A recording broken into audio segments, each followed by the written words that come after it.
नरसिंह सरस्वती दत्तपादुका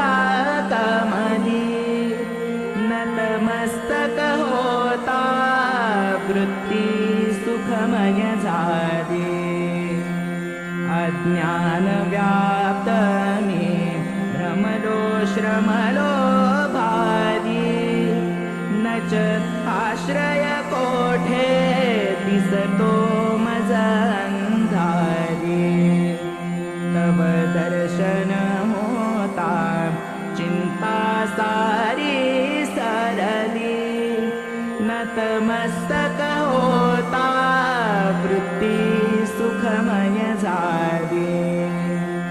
परमार्थ साधने अनंत करुणी